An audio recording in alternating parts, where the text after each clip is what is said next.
You can have the nicest community, right? The Hmm. resort style pool. You can have all the bells and whistles. But if you don't treat your residents as if they are the owners of your property, everything else kind of goes by the wayside.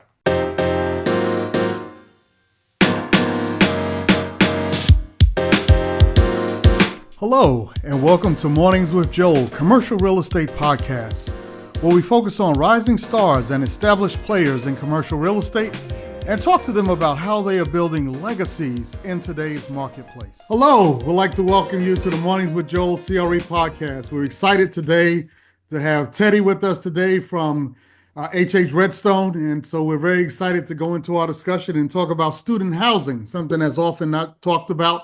And Teddy, how you doing? First of all, good to have you with us today. Yeah, thanks for the opportunity. Appreciate it. Appreciate it. How are you doing, Joel? And Teddy, for the sake of my sanity, I don't want to butcher your last name, so give us that last name again so it's pronounced properly. Abdelmalek. Abdelmalek. Okay, cool, cool. Where does that originate from? Where? Yeah, Egyptian. My parents are Okay, Egyptian. I guess that makes me Egyptian as well, right? But okay, I was okay, born in the US. My parents were born in Egypt. okay. Cool, cool, cool. Yeah, yeah. One of those places I haven't put my flag on the map yet, so hopefully I'll get over there soon. Just Definitely, yeah, definitely a yeah. place to visit. The museums over there I hear are just outstanding. So Yeah, incredible. I could only Incredible. imagine. Yeah. So looking forward to that. Just gotta make sure it's peaceful when I go. I don't need no crowd. Yes, Yeah. So yes, very much absolutely, so. It's absolutely. simmered down now. It's simmered down. Okay. Yeah. Yeah. I haven't heard anything in the news, so that's a good thing. Yeah. Yeah. So good stuff. So good stuff. So tell us a little bit about your background, Teddy. I know you're in the student housing space. You've also done some educating, from what I understand, and taught at the college Yeah. level. So give us a little bit about your background. I always say, why should we be listening to you today? Yeah, no, I appreciate you having me on the show. I come to you with about 25 years student housing and multifamily experience. It's crazy to even say it. Every single time I say it, I was like, man, 25 years, where did the time fly, right? But You might ask. right in college, I got involved in real estate without even really knowing I was in real estate, right? I did my undergrad in biology and chemistry from the University of Missouri, Kansas City. Okay. And after that, I did my master's in higher education administration. And, you might be wondering, like, why did you put yourself through all that pain and suffering just to not use your biology and chemistry degree?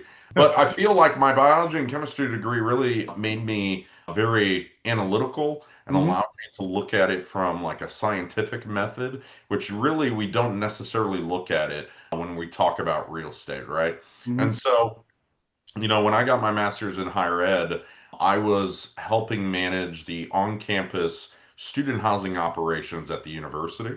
And Okay.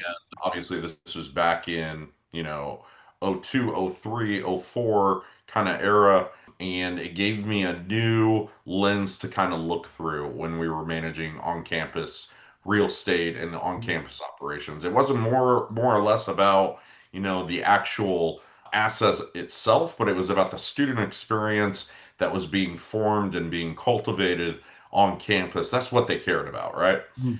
And then that kind of shifted into they were working on a private public partnership at the university, and they needed someone that had the insight of the university and the mission of the university at hand and was able to kind of carry that forward to working with a private developer. So Okay. I was basically chosen to do that, and that was really my first step into purpose-built student housing, which was Mhm. really excellent. And it really was the catalyst for everything else that kind of proceeded after that. We were really successful working on that private public partnership. And for all of you that don't know what a private public partnership is that the university owns the land and a private developer comes and provides the equity to build on that land, which, Right. creates that private public partnership between a college institution and a private developer. So, Exactly. And did you do that as a land lease, by the way? yeah, yeah, it was like a land lease, 99 years, Yeah. and the university actually ended up exercising their right to purchase that property earlier because Okay. the demand for on-campus living was kind of busting at the seams. Hmm. So they exercised that right. So what had happened was I had a choice to make. Do I stay with the university and stay in Kansas City, or do I venture off with property management and figure out what else is out there, right? Hmm. And so I ended up deciding, let's go ahead and figure out, what does the world of real estate really have in store for me professionally and for my Hmm. professional development. And so I went from the University of Missouri, Kansas City to Bloomington, Indiana, the University of Bloomington, Indiana. And it was such a great experience because it really was the first step into distressed real estate, being able to step in and Hmm. kind of work on the operations and kind of turnkey the operations, even though the property itself needed renovated, but it was more or less a renovation of talent and renovation of mindsets versus just a cosmetic renovation, right? Yeah. Went from Kansas City to Bloomington, Indiana to the University of Texas Arlington. Okay. Went from I went from Arlington to Morgantown, West Virginia, to from Morgantown, West Virginia to Eugene, Oregon, University of Oregon.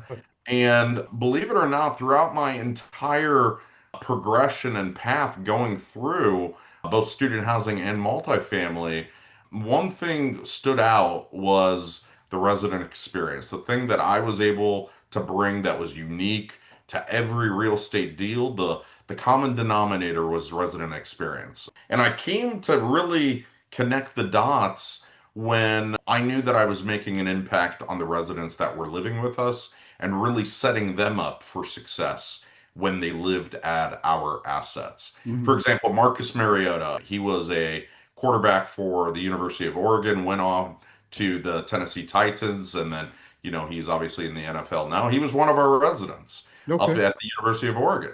And, very humble individual, but, working through setting him up for success, giving him the resources to be able to be successful was key. And that's all about atmosphere, all about environment, all about supporting his academic success off campus. Really connected the dots for us. So I went from the University of Oregon to the University of Kansas in Lawrence, Kansas. And, my father wasn't doing well at the time. So, getting back to the Midwest was really important for me. Sure. And, that property also was distressed, but being able to come in and really turn around the operations was a pivotal point in my career. So, Gotcha. Gotcha. You brought up a lot of valuable points there, and yeah, I thought that was interesting. One thing that I'm going to circle back to a little bit later is the idea of using skill sets outside the industry to benefit your task in the industry. I think of that's course. vitally important. I certainly want to dive into that a little bit more. But, so often podcasts like this and other discussions circle around multifamily housing. What would you say are the biggest differences between multifamily and student housing for the purposes of our audience? Yeah, the biggest thing is that it's an intermediate to, living on your own and living in multifamily housing. Hmm. I think it's an intermediate step. Living on campus initially kind of sets you up for a skill set of being an adult. And I would say student housing is an intermediate step between living on campus and living in the, market rate multifamily apartments, right? There's a lack of no handholding whatsoever in multifamily. In Right. student housing, we give you tools to build credit. We give you tools to create an academic atmosphere while you're living, adjacent to a big college or institution. So really the reason why you'd be in student housing is there's an academic support aspect to, going to the institution that we're serving, right? And Hmm. so another big aspect is if you're familiar, multifamily is a joint and several lease. So if I'm living with you, Joel, we're in a two-bedroom, two bath, and I fail to pay my rent, you're also on the hook, Right. right? It's a joint and several lease. So not the case in student housing. We lease out by the bedroom, and Hmm. every person is on their own individual lease. So when the parents are actually guaranteeing the leases for student housing, they can feel comfortable that I'm guaranteeing Teddy's lease versus Teddy and Joel's lease. Right. And so, Joel, if I fail to pay my lease in student housing and, I go delinquent and there could be, delinquency and eviction proceedings, that doesn't affect you, Mhm. Joel, as the other tenant in that unit. So it's, you share the common area, you're learning about that resident experience. We also do roommate matching to bring people of like-mindedness together, both whether it be academic or similar interest, we bring that cohort together. So those are the positives associated with student housing. And until recently, I mean, student housing has really been a resilient asset class from an investment standpoint. So the company I work for right now, HH Redstone, we're an owner and we're an operator. We own assets and we also manage everything we own plus third party property management. We just closed on a property at Yale University Okay. in New Haven, Connecticut, a Mhm. really prestigious university, pedestrian to campus. I think we've heard Uh, of it. yeah, you might have heard of it. The cap rate, if you will, which kind of designates kind of the value associated with certain pieces of real estate across the country, are traditionally, back in the day, multifamily was very compressed, right? And obviously student housing was a little bit more of an affordable play, but you generated a little bit more income, Mhm. because you're leasing out by the bedroom. The cap rates have actually loosened a little bit on the multifamily side, Mhm. while the student housing cap rates have compressed. So Mhm. it's actually kind of flip-flopped a little bit. But to my original point, student housing has been super resilient. When the economy has been at its lowest, people go to school. When it's been at its best, people go to school. So regardless of what's going on in the world, people are always fine-tuning their skills and going back to school. And that is the case in which, student housing has been that resilient piece.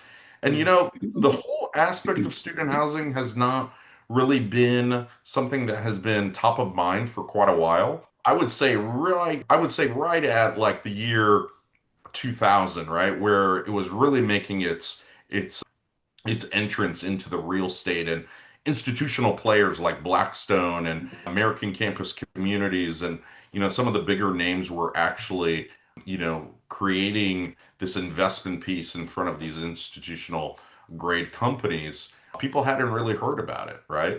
And it really made the stage for a lot of people to get into the space and really create some really great value for both the institution that the asset serves as well as the student as well. So, Yeah, yeah, good point. Good point. I want to talk about the a little bit about the operational differences well, because you mentioned about quite a few assets that were distressed that you were able to get into. And yeah. for the sake of argument, we'll define distress kind of generally as assets that are not hitting the DSCR that they need to be hitting, basically, Correct. or the Correct. debt service coverage ratio for y'all that don't know. And so when we look at that, I know one of the things that's always a challenge with student housing is vacancy. You hit that time of the year where school's out and you have this mass exodus, and then you have to make sure that that is ramped back up as you go back into the fall. How have you mitigated some of those challenges that you can face with student housing that you wouldn't really have in multifamily? Yeah, and as you and our audience know, multifamily, you turn units every single month, right? Mhm. There's always people moving out because, you move in September, you got a 12-month lease, and you move out in September of the following year. In Right. student housing, we're starting as early as when students move in August for the academic year. We're leasing for the following lease term. So, like August of 25, Hmm. we were already starting leasing for August of 26. So people move in, they get established. It's September of 25, and we're already saying, "Hey, Joel, are you ready to renew your lease for August of 26?" Which, if you're not in student housing, seems kind of off the wall a little bit. You're like, "What do you mean renew my lease for a year out? I haven't even lived here a month, right?" Right. But because the demand at the university and the demand of folks coming in kind of creates this demand piece. We ask for residents to really secure their spot that far in advance. And there are obviously some incentives associated with leasing that early, right? You're leasing Right. at the lowest price point available, and then we award obviously our renewals with incentives and special circumstances, but also new leases that are coming in, we award them with a low price as well. As the leasing season continues, the price continues to increase depending on the demand associated with certain floor plans or certain criteria like that. So those are the biggest pieces associated with the leasing process. Mhm. To answer your question, it's all about creating a brand and a marketing style that is consistent with what students want. Mhm. What are you doing to enhance and support the academic experience of the people that are going to that institution? And it's market specific, right? Yeah. The same way that I would market in Texas is not going to be the same way that I market in, Miami or Florida. It really just depends on what market you're in.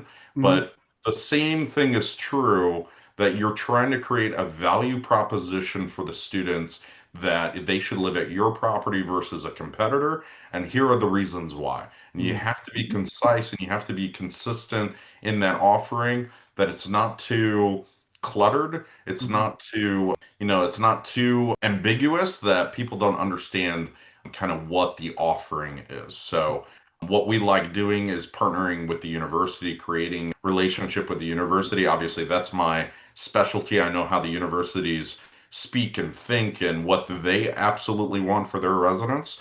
So Mhm. we work with the universities directly to create an extension of their on-campus living environment at our properties. What's that mean, right? We create academic areas in our property that support academic success, right?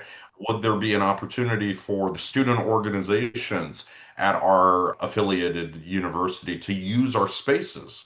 Is there amenity spaces at our property that, certain student organizations can use? And, obviously you want to figure out who the biggest student Yeah. organization is at that said university Mhm. and invite them over and create a relationship with them. And, really at the end of the day, it's all relationship focused. How are you supporting the university's mission while supporting the financial and the business aspect of your asset that you support? Yeah. Yeah. Very good point. I was going to ask you about that. How do you differentiate an amenity package from multifamily to student housing? Because your audience is different, so you have to Absolutely. adjust for that. So, what are some of those differences that you would say makes a student housing property more unique? Yeah, and you see this a lot in new developments of student Mhm. housing. The amenity arms race is kind of coming to an end. Okay. Back in the day, you would say like, "Hey, you have the golf simulator," and then they'd be like, "Well, I have the resort style pool," and then they'd be like, "Well, I have the lazy river," and you'd be Yeah. like, "Well, I have the full-fledged basketball court at my property." And really, what is winning right now in student housing is fiber speed internet, Yeah. strong Wi-Fi everywhere, technology and systematic things within the units that are creating a sense of belonging, like, well received, like Alexa enabled devices. It'd be like, hey Alexa, put in a work order for my fridge. Yeah. Or hey Alexa, put it, and it's connecting with the property management software, which creates this, obviously Gen Z is now living with us, Hmm.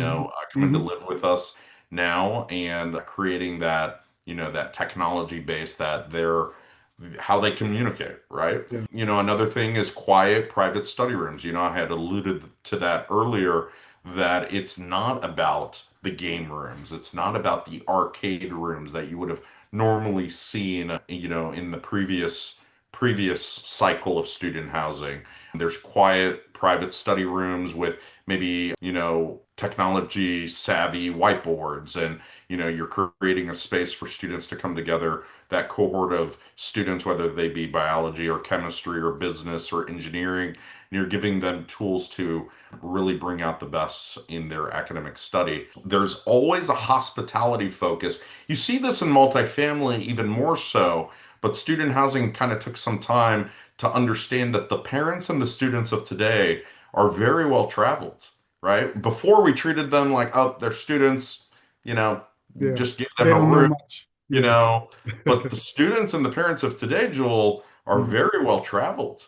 What's that mean? It means their expectations are higher. They've went to the five-star hotels. They've went to Tokyo and studied internationally and traveled internationally.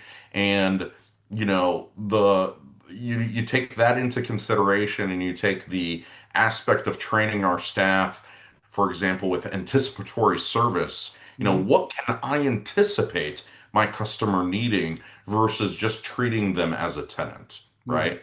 And I think that that's super powerful because the student housing of today now has door service, right? You just like you're in New York City, a Really? doorman, Okay. right? Yeah, I mean it's like we're escalating, we're doubling down on the Hmm. investment, right? Yeah. We're talking about valet service, right? It Mm. is what you would normally expect out of a five-star hotel, right? You're going to dinner and there's a restaurant at the hotel. Yeah.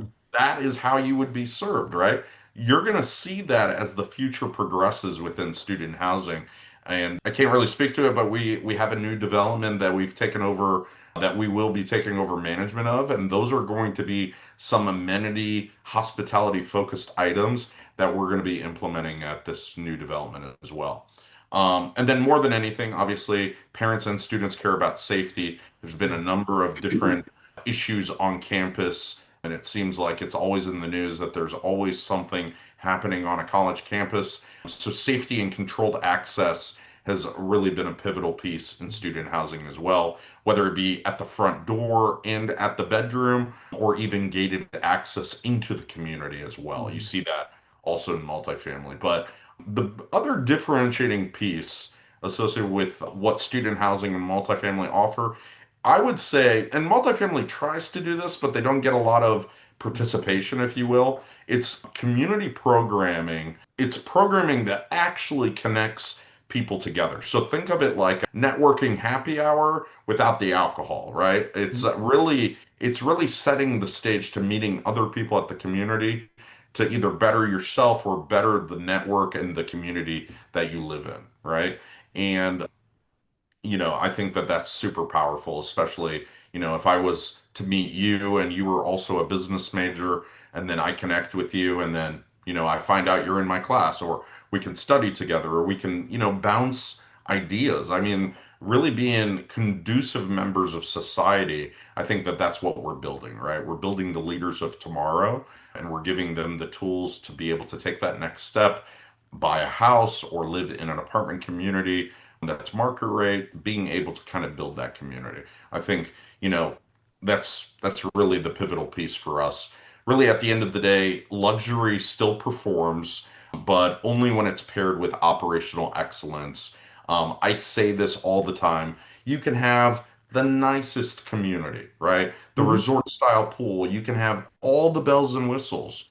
But if you don't treat your residents as if they are the owners of your property, everything else kind of goes by the wayside, Yeah. right? If you don't feel valued at the community that you live in, it's you might as well just not do anything else, Yeah. right? Yeah. Even if you have all the bells and whistles. Hmm. And that is a pivotal piece that a lot of people in student housing, and it relates to multifamily, that a lot of people forget about, Yeah. because really at the end of the day, they're always worried about, just they're putting out fires. They're always putting out fires. There's this issue, there's that issue, and they tend to stop and think and understand that the people that they're trying to impress are living with them every single day. Joel, like sometimes like in property management, we know that someone from the ownership office or someone from the property management company is coming to visit the property. So we clean the property up, we make sure it looks great, and they're only there for a day, if Yeah. not a couple hours. Hmm. And they're walking the property, everything looks great. And then when they leave, we tend to fall back into the mainstream of how we're operating and how we're functioning the property. Yeah. But to my point, the people that you should actually be caring about, their experience and what they're perceiving your property to be, functioned as, are living on your property every single day. And if you just take that concept and treat your property as if they are the owners, they're the equity, they're the folks paying your paycheck, the whole dynamic of your property changes from a strategy standpoint, right? You start treating the residents as well or better than the actual owner that you're serving at the Mhm. asset. Isn't that incredible just to think about? Yeah, yeah, it really is. And it makes a lot of sense. Well, I want to dive into that a little bit more. We're going to take a 15-second break for our sponsor, and then we'll be right back. The Impact Air 99. We asked real people try the Impact Air 99. Breathable, light, but protective. Feels very comfortable wearing it. It looks cooler. It's almost surprising how much air you can get in. Engineered with 6 layers of nanoscreen technology that blocks over 99% of viruses and bacteria while allowing you to breathe freely and speak clearly. My glasses are not fogging up. I could wear this all day. All right, fantastic. So, Ted, you were bringing up a very good point about treating your students like they own the property. And that's a big thing. I mean, let's be honest, nobody wants to feel like a number, right? They want to feel like they're valued. And that's really what you're describing. I do want to dive into something that's interesting, though, that kind of comes into that. And two things. I'm going to start with this related to campus and off-campus properties. Obviously the preference is always to be, well, I don't want to say always. A lot of times the preference is to be on campus because of those deeper relationships and the proximity and other things. What are your thoughts, though, about acquiring and investing and managing properties that are off campus as opposed to on campus? And if it's off campus, how do you compete with the on campus properties? Or is it most of what you just talked about? Yeah, the differences is really privatized space, right? When you're on campus, it's a very limited amount of space. It kind of feels like you're on top of each other in a dorm room, right? It's bunk beds, it's a single space, Yeah. maybe community bathrooms. Now, the on-campus housing today, has private bathrooms, but maybe it's suite style. So for, every two people, they're sharing a bathroom with two other people on the other side. And it's expensive as well. Almost for the same price, you can have your own private room and private bathroom that is shared within like a four-bedroom, four bath, right? But how we compete is obviously it's a professional development and a student development stepward, right? It's Mhm. like you start on campus, you create those relationships. There may even be a freshman live on requirement that requires freshmen to live on campus. Sure. But then, as you develop as a student, living on off campus really creates a new experience for you, right? Much bigger space, maybe a little bit more private, more upperclassmen focused. But I would argue at the same time that investors and there are institutional capital partners that are looking to support on-campus operations as well. When we're talking about, private-public partnerships, or Mhm. we're talking about mainstreaming operations for a university, there are opportunities for us as investors and real estate operators to manage on campus as well.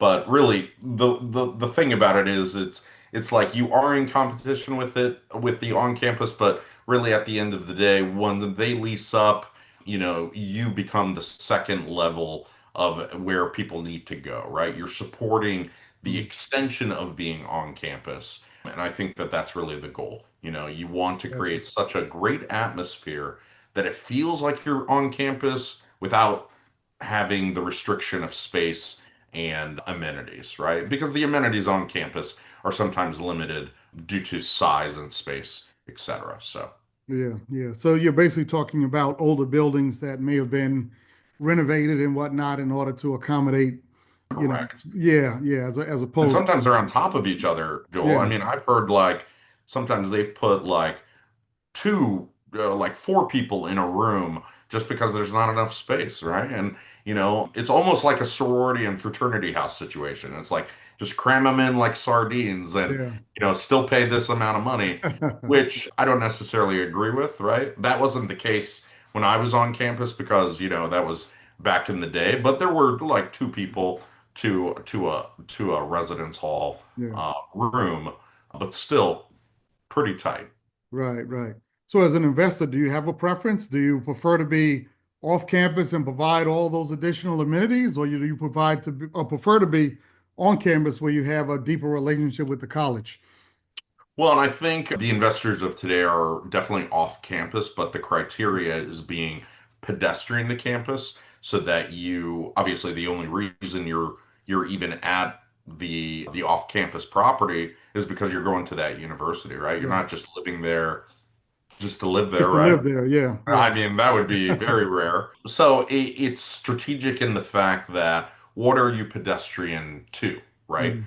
You're pedestrian to, you're pedestrian to the facilities, the athletic facilities, or maybe you're pedestrian to the academic buildings, right?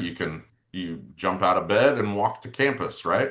And sometimes those are pivotal pieces when you're looking at, where is this property? But there are investors that support, there's the properties that are 2 miles away from campus, right? And they provide a shuttle that takes you to campus, but they carry a much lower price point. Obviously, it's a little bit more affordable. So Hmm. there's pluses and minuses associated. If I was price sensitive, I might pick that property over a property that's pedestrian to campus because I know that that would carry a much higher price point. Sure. But really, at the end of the day, it's what are the academic pieces that are supporting me being at that university, and kind of growing through living on campus. Hmm. And there are opportunities always that even as a freshman, they fill up their on-campus housing. There is no more availability, and that freshman that has never lived on campus has to make a decision like, do I even go to this university or do I live off campus, right?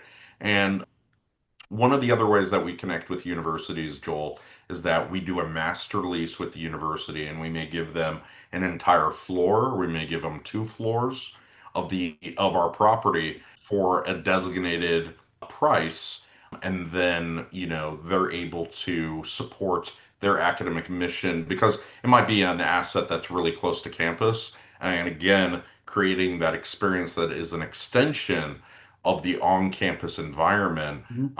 creating that relationship. And that's good for our investors. That's good for the university because we can support them without them having to turn students away. They can still have a audience that they can tap into and say, hey, we know you're living on campus, and we know that this group is living off campus, and still provide them with the resources that the university offers. So, Gotcha. Gotcha. So yeah. as a point of clarification, when you talk about allocating a floor or 2 floors or whatever it might be for the university, is that for traveling faculty and for guest speakers and things like that that come to the university, or is it just for overflow from the on-campus housing, or both? It, it could definitely be both, but more times than not, it's the overflow from what they can't Okay. accommodate on campus Gotcha. due to demand, right? Right. When Right. you look at, like, I mean, University of Orlando, for example, Hmm. right? There's like 70,000 students that go to that university, right? And they have a freshman live on requirement, I believe, Yeah. right? And Hmm. so let's say you just have a little bit more that year applicant wise, and they're all accepted to the university, you're not going to be able to accommodate all that, right? Yeah. Yeah. And so it becomes a win-win situation both for the university and for the off-campus investor. And it creates a relationship. Like, the university is able to set the tone on what are the needs and the missions of the university to get that relationship going. So. Gotcha, gotcha. Have you seen that at all? Because I know of some examples where some universities are looking to allocate space for faculty and other, alumni Mhm. that might be coming back to the school to speak. So have you seen that, and how's that model worked if you have? Yeah, it is part of the bigger master lease that Okay. the university looks at. So if there are specialty units that are more private, like a one bedroom, one bath, they may reserve those for traveling faculty and professors. They look at it from both Hmm. visiting alumni. We at one of our properties, we had one of the vice chancellors, just because he lived so far away. His Hmm. primary residence was so far away from the campus, and he was just hired to be the vice chancellor. He was able to kind of tap into some of the upperclassmen properties that we were at, and it was sight unseen. Like, not really anyone even knew he was there, right? Yeah. But he was able to kind of take advantage of the proximity and be able to support the university because that was they kind of brought him in to kind of fix some items at the university, and that was his specialty. So, and it obviously adds a different tone to the property and on how you're conducting your operations as well. So Yeah, yeah. you have someone at the university that has eyes on your property, which is different to say the Nothing least. wrong with that. Yeah, yeah. It's good for Absolutely. everybody. Yeah, Trust me. exactly. Yeah. Do you guys have a preference of development versus acquisition? It's really just depending on the economic headwinds currently. Obviously, developing, it's really hard to pencil Mhm. right now. H Redstone, our own side, which is H Fund, they are very opportunistic, right? They're looking at properties that either an owner needs to sell or there is definitely operational inefficiencies. And so they're looking at those aspects when they're taking over properties. They're definitely not going to be the highest bid on a property because they obviously have to fit to a certain investment criteria, which is great because then they're really taking care of their equity and their investor Mhm. pool. They're not just buying properties just to buy properties, right? Yeah. Let's just purchase properties that don't make sense from an investment standpoint, right? That's the scariest thing ever. But we are also a developer, but we're very careful in understanding where you can be because I mean there are so many variables when it Mhm. comes to construction that can make or break your performa and your underwriting model immediately. It's like Yeah, yeah. reassessment of taxes or development Insurance. cost or your construction guy Yep, walks off the job. I mean, yep. there are a number of things that can happen, right? But there's more guardrails and safeguards in place when you're Mhm. purchasing a stabilized Sure. Yeah. or I wouldn't say stabilized, but an underperforming asset that if I do X, Y, and Z, it's going to increase the NOI. Of Right, right.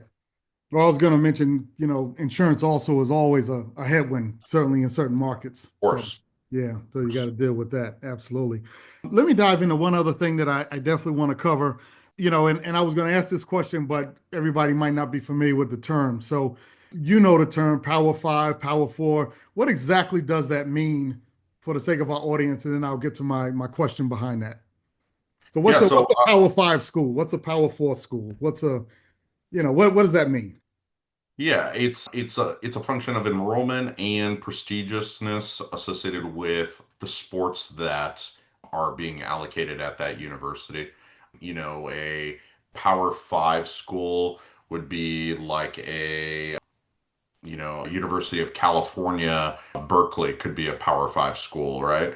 And it doesn't really matter whether it's private or public, but at the same time, Power Five designates strong enrollment and coupled with some sort of athletic sponsor, whether it be Big 12, Big 10, SEC, those are the designations. Yeah, yeah, absolutely right. So, like in Ohio State, Correct. University of Alabama, yeah, all of that. So, Correct. absolutely right.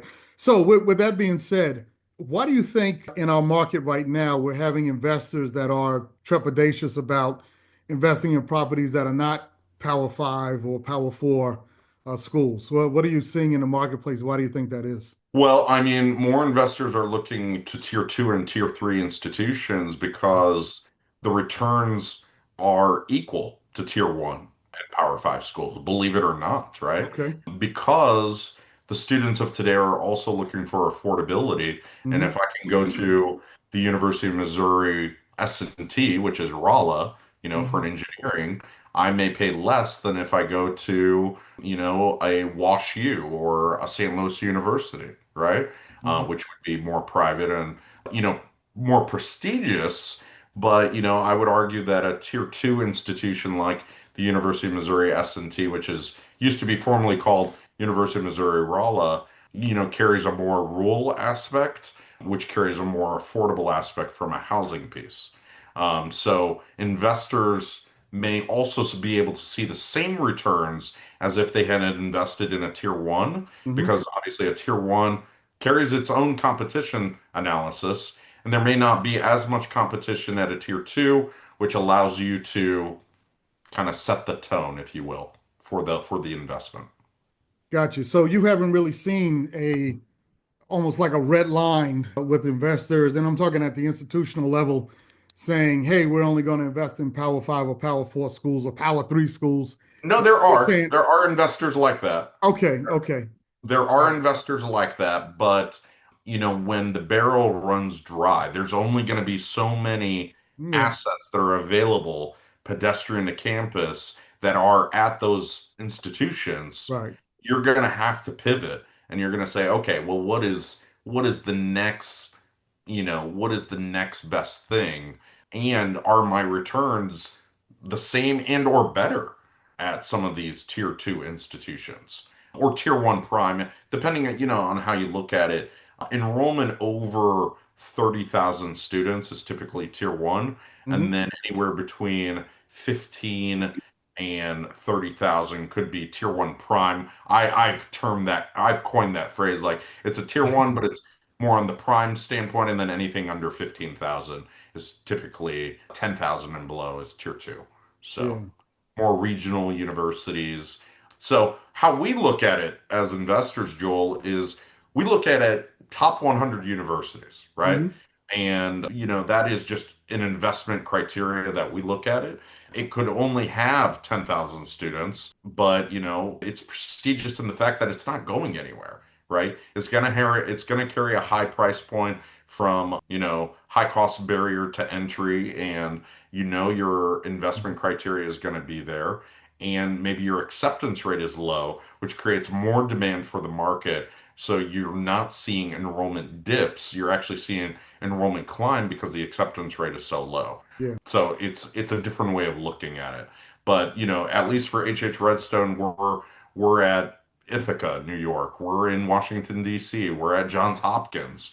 We're at, Penn State. I yeah, just mentioned earlier, Yale. We're in, University of Urbana-Champaign.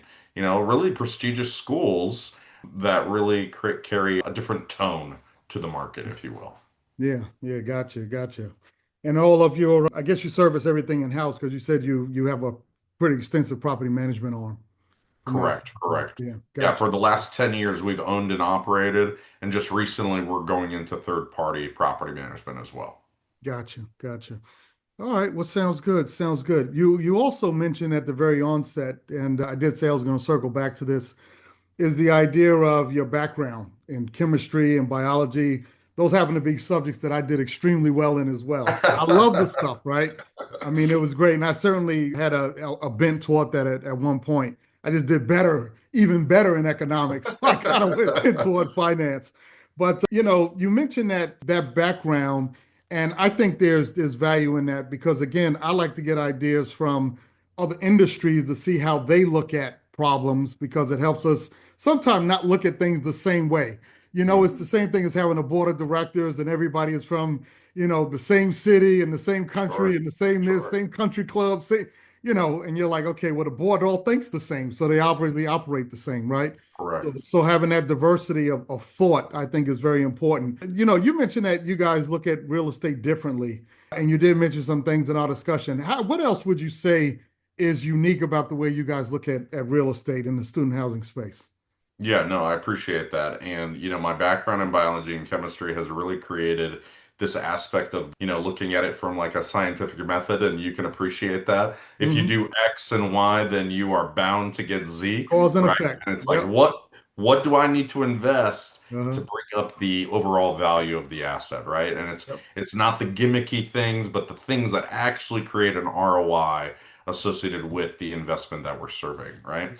And so H.H. Redstone, the philosophy that I've brought to the company is that we want to treat the assets that we manage as if we own them, right? That's the pivotal piece behind managing any form of real estate for somebody else, right? Mhm. Obviously, owners feel like no one can manage this property better than I, so we try to get as close as possible to that philosophy, right? We treat every property as if we owned it or as if we have an equity stake in the deal. And how do we do that, right? We do that by really putting the success of the property as a form of the management fee that we're setting the conversation with. Today in property management, right now it's a percentage of the revenue generated at the asset that creates that management fee. Mm-hmm. Call it 3%, right? $5 million coming into the property, 3%, you pay $150,000, let's say. Mm-hmm. But there is a lack of attention on the controllable expenses associated with the asset. So, let's say, I bring in $5 million, you pay me $150,000 in a management fee, but then I overspend the budget by $500,000 because I needed to do that to get to my said occupancy, right? Mm-hmm. You're still paying me the same whether or not I control my expenses or not. And we feel like that is kind of a catch-22. Like why isn't the operator being held accountable for overspending the budget, right? Yeah, yeah. So what we do differently, and I feel like this is really a disruptor in the space. We charge a management fee to turn on the machine, call it, 2%, right? Typical management fee could be anywhere between 3 and 4%. And then when I meet or exceed the NOI, then you pay me 3.5, 4% total, right? Like And a so if waterfall on your performer. Yeah. if I Yeah, yeah. fail to get there, Yeah, so shame you're at on the 2. me, and I'll do better next month, and you look at it on a monthly basis. Yeah. But that is more in line with an owner operator mindset. We looked at ourselves and we said, if we didn't manage the assets ourselves, right? What kind of structure would we want someone to manage our properties by? Right. And we were like, well, obviously, when the asset is successful, we would want, the operator to be successful, and not this dichotomy of the management getting paid handsomely regardless of Right. the asset performing. Performance. Yeah. And a lot of people see occupancy as performance, which is not true, No, right? no. Occupancy is a function of performance. And I go back to that scientific method. It's occupancy minus expenses, or revenue minus expenses, which really creates that success piece, right? Yeah, yeah. You could be at 100%, but then you've overspent the budget, right? Or the property Or could be failing because of operations.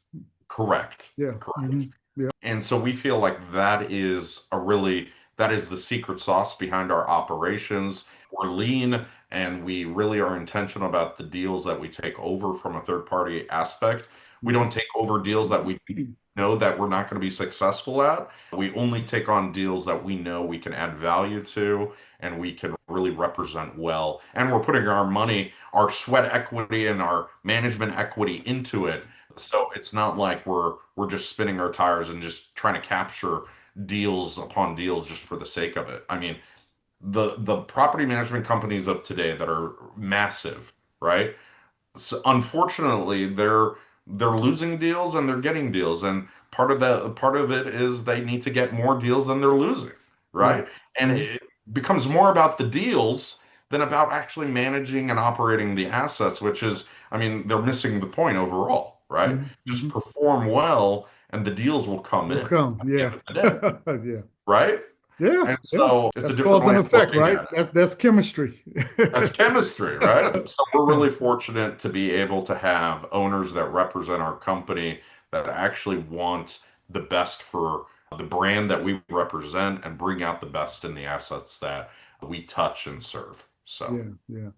Well, very well said. Very well said. I think that's a great point, is, aligning interests basically with the absolutely, sponsors and the owners. Makes a absolutely. lot of sense. Yeah. Because then, you don't perform, you don't get incentivized. So, Yeah, operations is becoming this real differentiator. I mean, and owners are learning that you don't need the new amenity. You just need a manager who actually will say and do consistently what they said they were going to do, right? The actual follow through, right? Leasing is this year-round sport. It's not just a summer panic, like, oh, I'm not there yet.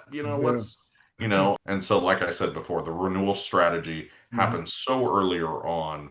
And if you miss the boat, you might be missing the entire year, and that's the challenge with student housing. Yeah. A lot of good points there. A lot of good points there. Well, we're just about at time. What else do you want us to know as we prepare to wrap up this very fine discussion on student housing. I certainly appreciate it. I thought it was very well. No, I appreciate it. Yeah. I Anything appreciate else it. that you want us to know? The future is hospitality and Mhm. it's tech and it's AI. AI is going to replace some of the mundane tasks associated with real estate, Mhm. but it's definitely not going to replace the human spirit, right? The interactions that we're going to be able to have with our residents are going to be the interactions that we need to have with our residents, right? AI is not going to replace that. But what AI does is it releases the human component so that we can do those things. Mhm. I'm not on the phone calling back people because they haven't paid their rent. I'm interacting with residents on a human scale so that they can pay their rent, right? AI is going to be able to support some of the after hour calls and some of the automated tasks that we normally have done so that it could be a supplement to the other things that we need to do as humans Yeah. ultimately to interact, right?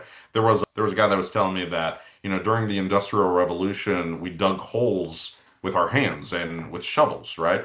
Until machines were created and humans controlled the machines to dig holes. And obviously now we can, build structures and do those things. Obviously, AI today is that machine that is helping us with the mundane tasks that, we don't necessarily find a lot of pleasure in doing, but it's to reallocate our time Mhm. to the functions that really create those resident experiences and really create our asset to grow at the end of the day. Yeah, yeah. I think that's a very powerful point, because you hear so often that this person's going to lose their job because of AI, and AI is going to do this and AI is going to do that. But at the end of the day, we're human beings. We like to touch and feel and hug and communicate and, get belly to belly and talk and eat Of together and drink wine together. I course, mean, we like of these course, things, right? of And course. AI cannot replace that. And the Will human not replace experience is that. not going anywhere. You don't want it to go anywhere, right? Correct. Yeah, we don't Correct. want to just live in bubbles and communicate through computers. So Absolutely. yeah, Absolutely. yeah, That piece and that human effect is not going anywhere, but we can use AI to be more efficient sure, in being able absolutely, to create those relationships faster and absolutely. quicker and more reliable.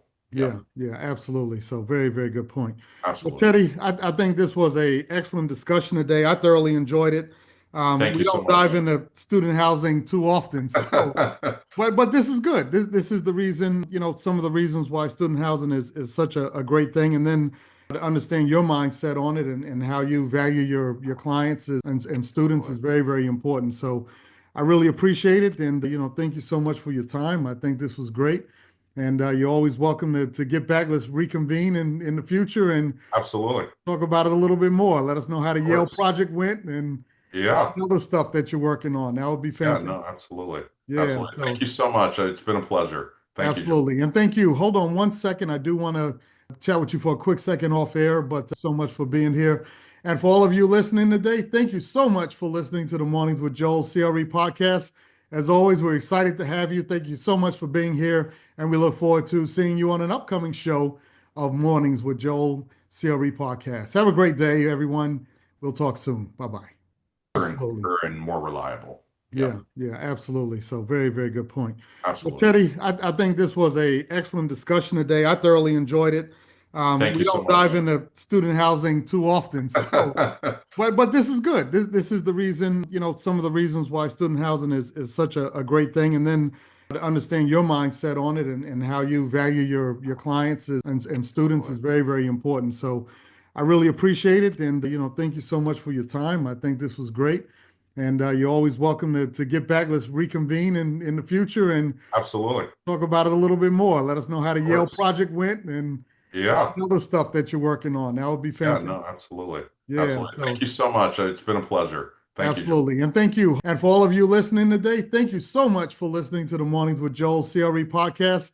As always, we're excited to have you. Thank you so much for being here. And we look forward to seeing you on an upcoming show of Mornings with Joel CRE podcast. Have a great day, everyone.